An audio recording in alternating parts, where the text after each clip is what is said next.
दोस्तों, मैं रोहित कुमार एवनीशो की ओर से आपका स्वागत करता हूं।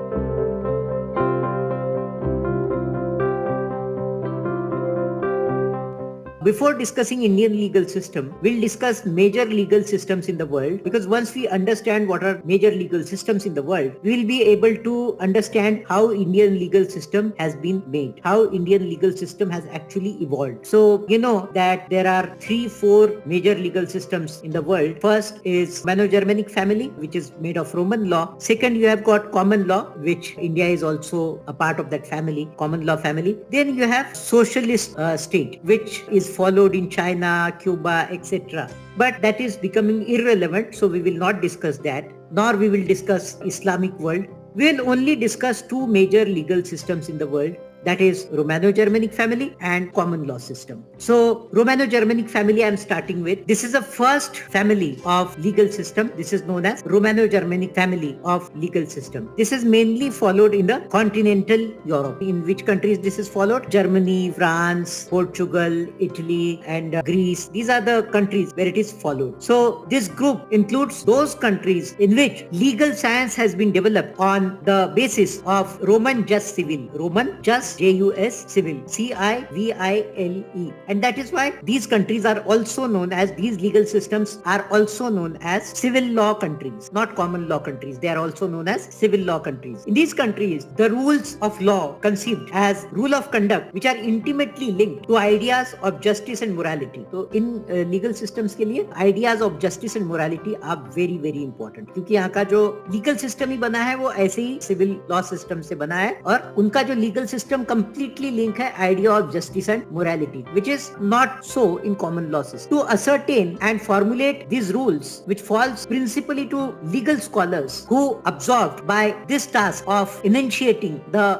Doctrine on an aspect of the law. तो ये जनरली नेचुरल लॉ के जो रूल्स हैं ये लीगल स्कॉलर्स ने वहाँ पे बनाए हैं, और उन्होंने काफी हेल्प की है इनको डेवलप करने के लिए. But they are not concerned, they are not very much interested in its actual administration. They are not very much concerned with practical application of these rules, which are based on principle of natural law. Although they have enunciated it, but they have not very much concerned about practical application. Then who is concerned about the practical application of the rules of Romano-Germanic family or law of Romano-Germanic family? These matters are the responsibility of the administration and legal practitioners. So administration apply करते हैं Romano Germanic family के rules को, और legal practitioners यानी कि lawyers are concerned about the practical application of law, and administration is also concerned about the practical application of law there in the countries which are belonging to Romano-Germanic family. There is another feature of Romano-Germanic family, and that is that law has evolved primarily for historical reasons as an essentially private law. हमारे यहाँ law is a public law. There it is a private law in Romano-Germanic family. It is a means of regulating the private relationship between individual citizens. तो वहाँ पे law private citizens के बीच के relations को directly regulate करता है. And other branches of law were developed later on, but not very perfectly, less perfectly, according to the principle of the civil law, which today still remains the main branch of legal science there in civil law countries or Romano-Germanic family. So जो बाद में भी वहाँ के law develop हुए वो भी civil law के प्रिंसिपल पे ही डेवलप हुए, बट जनरली लॉ एक प्राइवेट लॉ है वहाँ पे, and it regulates the private relationships between the individual citizens. Since the 19th century, a main feature of the Romano-Germanic family has been the fact that its various member countries have attached special importance to enacted legislation in the form of code. तो वहाँ पे भी अब codification 19th century से शुरू हुआ है, और अच्छे codes वो लोग बना रहे हैं. बल्कि सेविग्नी ने कॉडिफिकेशन को रोकने की जर्मनी में काफी कोशिश की. जब मैं हिस्टोरिकल जूरिस्प्रूडेंस आपसे डिस्कस कर रहा था, I had told you that Savigny was the one who in fact tried to prevent the very enactment of law in the form of codes और in the form of codified law. So that is there. But after that in Germany also you can find lot of enacted law, lot of codification of law. So that is all what I wanted to talk about the Romano-Germanic family. Now I will talk about common law, but here I'll give a pause so that you can ask a question here. Yeah, I'm starting. Now next I want to discuss common law family. Common law includes the law of England and those laws which are modeled on the English law, including India also. India also is modeled mainly on English law, although we find traces of other legal systems also in the Indian legal system. But that we'll discuss little later on. But suffice it to say that Indian legal system is made up of common law, but we have also adopted lot of principles of Romano-Germanic family. We have also adopted the principles of socialist law also. But here the common law is made up of English legal system mainly. The common law is altogether different in its characteristic from Romano-Germanic family. Actually, the common law was formed primarily by judges who had to resolve specific disputes. So common law किसने बनाया? जजेस ने बनाया. Whereas the civil law और Romano-Germanic law was made up of legal scholars. ये एक difference है. Today it still bears striking traces of its origin in English legal system. The common law legal rules is one which seeks to provide the solution to a dispute by trial rather than by formulating a general rule of conduct for the future. तो यहाँ पे हम हर case में चाहे civil हो चाहे criminal हो, we try to start a trial of a person who may or may not be guilty. अगर कोई भी केस कोर्ट के सामने आता है तो यहाँ पे ट्रायल शुरू हो जाता है. But we have not created general rule of conduct which has to be followed by the people for the future cases. तो हमारा ethics, justice, morality से कोई खास लेना देना नहीं है. Rather we start trial in every case. Although we use the words justice, equity, good conscience, and it is no way similar to the application of these words in Romano-Germanic family. So, common law is much less abstract than the characteristic legal rules of the Romano-Germanic family. Matter relating to the administration of justice, procedure, evidence, and execution of judgments have for common law lawyers an important things, and sometimes they are superior thing to the substantive legal rules, because historically their immediate preoccupation has been to re-establish peace rather than articulating a moral basis for the social order. तो वो उनका जो main काम होता है common law lawyers का. तो यहाँ पे कॉमन लॉ लॉयर्स क्या करते हैं? इनका मेन कंसर्न क्या होता है कॉमन लॉ लॉयर का? उनका मेन कंसर्न होता है to start trial, find evidences, है ना. For them ideas of justice क्या होता है? कुछ नहीं होता है उनके लिए. आइडियाज ऑफ जस्टिस, मोरालिटी, तो उनके लिए एविडेंस इंपॉर्टेंट होते हैं. एडमिनिस्ट्रेशन ऑफ जस्टिस को स्टैब्लिश करने के लिए क्या करते हैं? प्रोसीजर. एक बहुत प्रोलॉन्ग प्रोसीजर है, एविडेंस है, एग्जीक्यूशन ऑफ जजमेंट है. ये यहाँ के लॉयर्स के लिए बहुत ज्यादा इंपॉर्टेंट है, इक्वली इंपॉर्टेंट है, और sometimes it is more superior for them rather than substantive legal rules, because historically common law ऐसा ही वर्क करता है. उनका प्रीऑक्युपेशन है to reestablish peace rather than articulating a moral basis for the social order. उनको एक social order के लिए मॉरल बेसिस क्रिएट नहीं करना कॉमन लॉ लॉयर्स के लिए. तो एथिकली जो सही है गलत है उससे उनका कोई मतलब नहीं होता है. उनके लिए administration of justice, evidences, execution of judgment, trial, ये ज्यादा इंपॉर्टेंट है. एंड फाइनली पूरा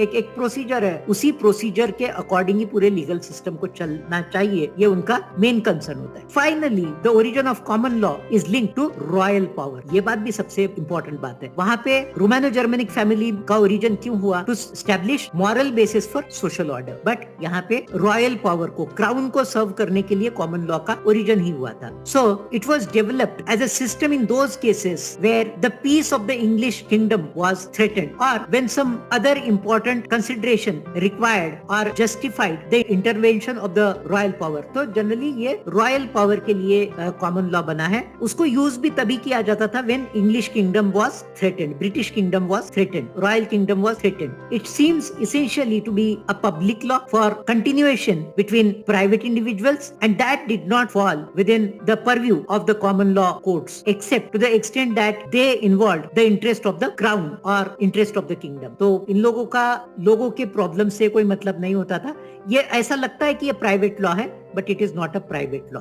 it is nowhere a private law. In fact ये तो पब्लिक लॉ भी नहीं है properly. In the formation and development of the common law which is formed due to the public issuing from procedure, the learning of the Romanist founded on the just civil played only a very limited role. तो just civil ने, Romano-Germanic family ने, हालांकि इनके पास उसकी knowledge तो थी common law lawyers के पास या कॉमन लॉ जजेस के पास, बट उसने बहुत कम रोल प्ले किया. Division of the common law, it's concept and vocabulary and the methods of the common law lawyers, they are entirely different from the Romano-Germanic family. तो method, evidences लेने का तरीका वो कॉमन लॉ लॉयर्स का बिल्कुल different है से Romano-Germanic family से. तो इतना ही आपको देखना है, क्योंकि 10 मार्क्स के लिए क्वेश्चन आएगा, या कई बार जो एक आर्टिकल है जोसेफ मिनातुर का, उसके साथ लिंक करके भी ये आता है. तो I am giving a pause here if anybody has a question.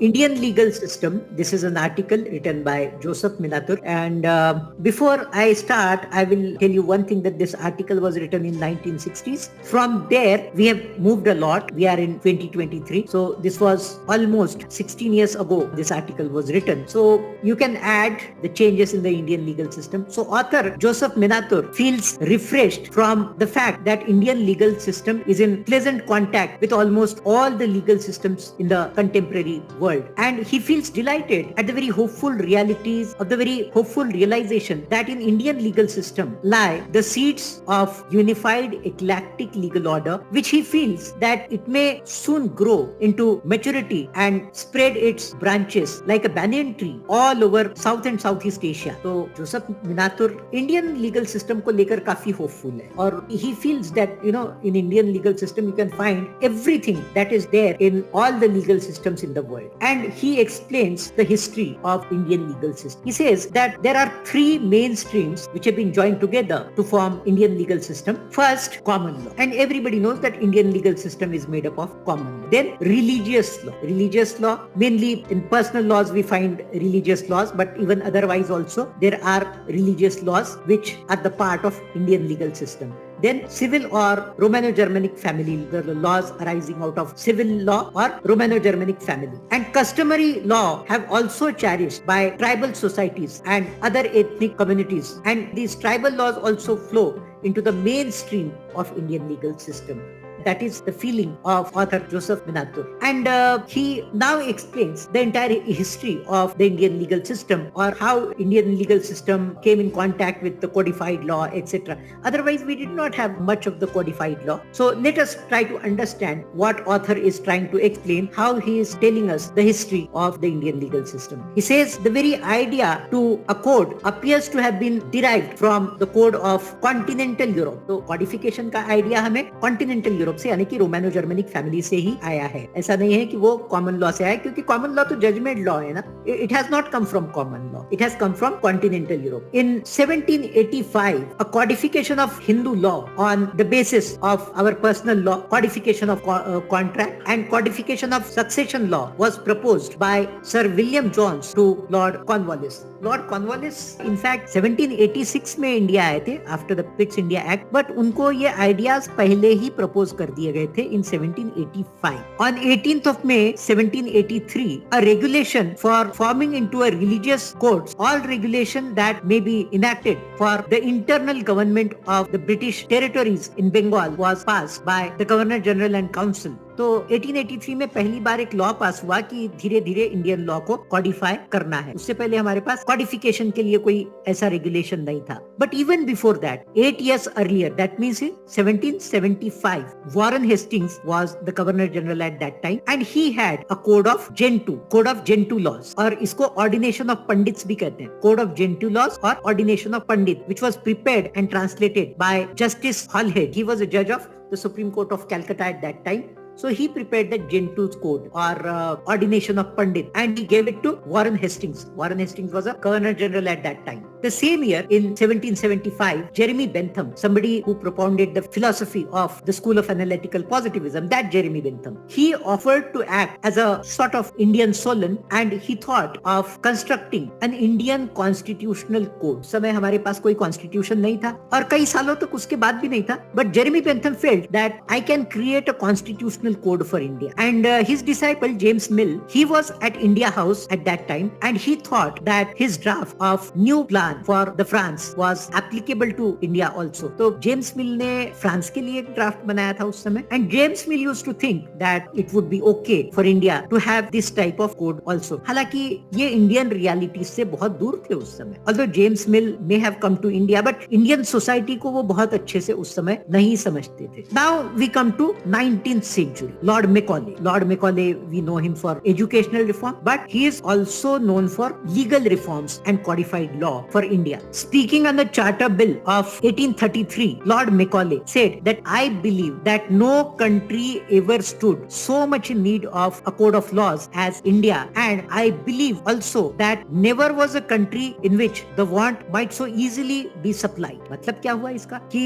Lord Macaulay felt that India needs codified, but at the same time it is very easy that we can supply codified law for India. तो वो ये feel करते थे कि India में कोई भी law work कर जाएगा, कहीं से भी लाइए इंप्लीमेंट कर दीजिए, but it was not so very easy. Section 93 of the charter act of 1853 declared that it was expedient that such laws as may be applicable in common to all classes of the inhabitants, due regards being had to the rights, feelings and peculiar usages of the people, should be enacted, and that all laws and customs having the force of law should be ascertained and consolidated and as occasion may require amended। तो अभी 1853 में क्या कह रहे हैं कि यहाँ के लोगों के जो राइट्स हैं, फीलिंग्स हैं, उनके जो कस्टम्स हैं, उनके जो सभी क्लासेस हैं वहाँ के, उनके कस्टम्स को you should give due regards while making law, and wherever required you amend their laws and just don't enforce it। Now let's talk about the first law commission at the time of Lord Macaulay in 1830s।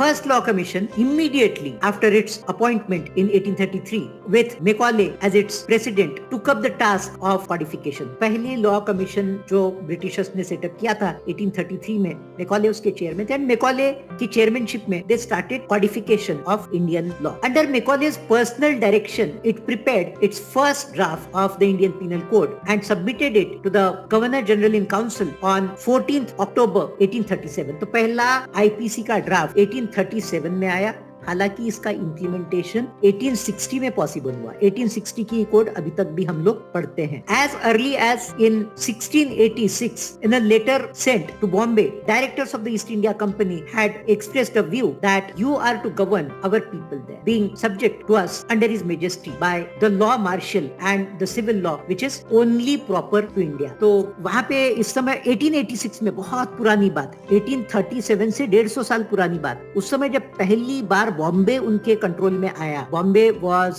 Given as a dowry to prince Charles at that time. So उस समय director generals को जो letter मिला था east India company का, तो उसमें ये लिखा था कि आप वहाँ पे हमारे ही लोगों को गवर्न कर रहे हैं, they are also our people, they are subject to his majesty, तो you have to govern those people by law martial and civil law, यानी कि criminal and civil law which is appropriate to Indian conditions, हमारे law से मत govern कीजिए। But 150 साल बाद वो व्यू चेंज हो जाता है। मैकॉले कहते हैं कि नहीं, ये यहाँ पे लॉ कोई भी ले आइए, इंप्लीमेंट कर दीजिए, इट इज वेरी इजी। तो वो व्यू थोड़ा सा चेंज हो जाता है। 1853 में फिर ये कहते हैं कि नहीं, आप उनके राइट्स को, उनके फीलिंग्स को, उनके कस्टम्स को रिगार्ड दीजिए। ऐसा नहीं है कि you can make a law whatever you want.